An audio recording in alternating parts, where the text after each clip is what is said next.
ለአንድ አፍታ ቆም ብለህ ይህንን አስብበት። ዛሬ ህይወትን መለወጥ የምትጀምርበት ቀን ሊሆን ይችላል።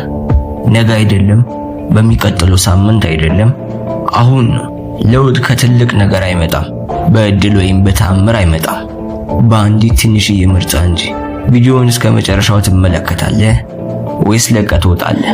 የምትመርጠው እያንዳንዱ ምርጫ የወደፊት አንተን ይገነባል። አሁን መስቀለኛ መንገድ ላይ ቆማል።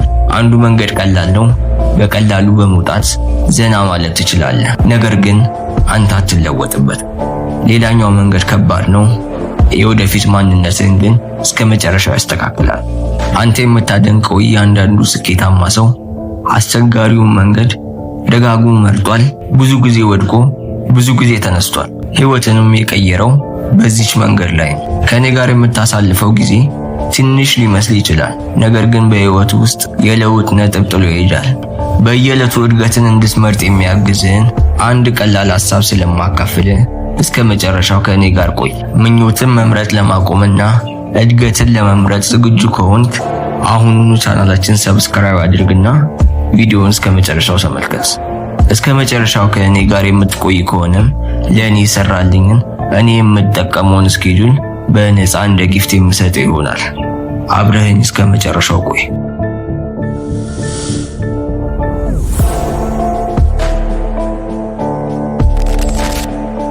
ሐቀኛ እንሁን። ብዙ ሰዎች በጓዳቸው ተደብቀው የሚያደርጉት ነገር አለ፣ በጭራሽ ግን ለማንም የማይናገሩት የተደበቀ ነገር፣ የግል ነገር። ማስተርቤሽን መጀመሪያ ላይ ስትተገብረው ምንም ጉዳት እንደሌለው ይሰማካል። ጭንቅላትን አንድ ጊዜ እፎይታ ለመስጠት ይሆናል የምታደርገው። ከተገበርከው በኋላም ምንም ትልቅ ነገር የለም ብለህ እንድታስብ ያደርጋል። ግን በዚያ ጊዜ በእያንዳንዱ ምሽት አንድ ጊዜ ይሆናል፣ እያንዳንዱ ምሽት በየቀኑ ማለዳ ይሆናል። የዚህ ነገር ክፋቱ ከፈጸምኩ በኋላ የጥፋተኝነት ስሜት እንዲሰማክ ያደርጋል። ደካማ እንደሆንክ ይሰማካል። በራስ አካል ላይ ቁጥጥር እንዳጣ ይሰማካል። በዛ ላይ ደግሞ ደክሞክ ነው የምትነቃው። ጉልበት ጠፍቷል። በአንድ ነገር ላይ ማተኮር አትችልም። የዚህ ነገር መጥፎ ፓርት በዚህ ነገር እያመንክ ሄደክ እኔ ማነኝ ወደሚለው ታመራለህ። ከፍላጎት ሌላ ምንም እንዳልሆን ለዘላለም ታስረህ እንደቀረክ እንዲሰማክ ያደርጋል።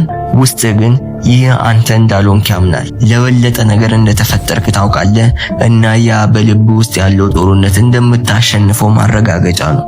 ካሁን በኋላም እንደዚህ መኖር የለብህም። በአንድ ወቅት አንድ ወጣት ነበረ። ብልህ፣ ተሰጥኦ ያለው፣ በህልሞች የተሞላ ሰው ነበር። ነገር ግን ሁል ጊዜ ማታ ማታ ማንም ሰው በማይመለከተው ታይም ተደብቆ ራሱን ያረጋል። መጀመሪያ ቀን ደስታ ተሰማው። ሁሉም ሰው ያደርግ የለ አለ። ግን ቀስ በቀስ አንድ ነገር ተለወጠ። አይኖቹ ተስፋቸውን አጡ። ለራሱ ያለው ተነሳሽነት ሞተ። ግቦቹን ማሳደድ አቆመ። ለምን?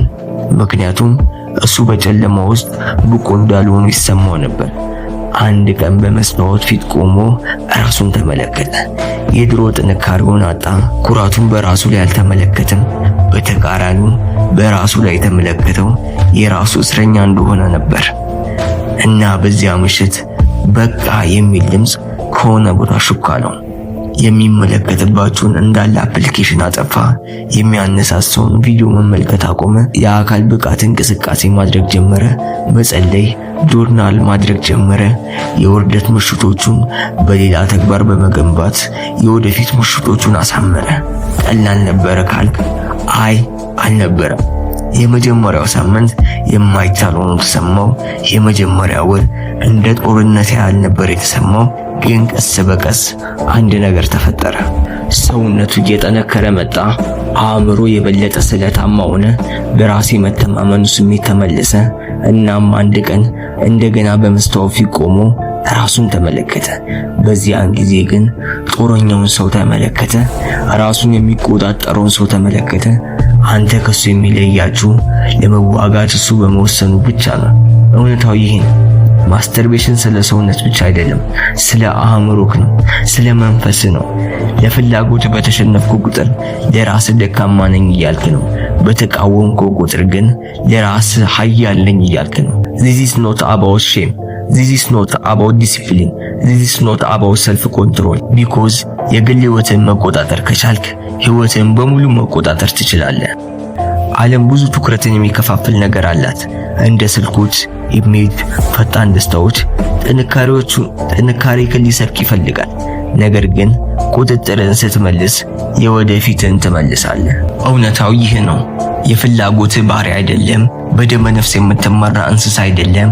አንተ ሰው ነህ። በዓላማ የተፈጠርክ፣ በጥንካሬ የተፈጠርክ፣ ለታላቅነት የተፈጠርክ ነህ።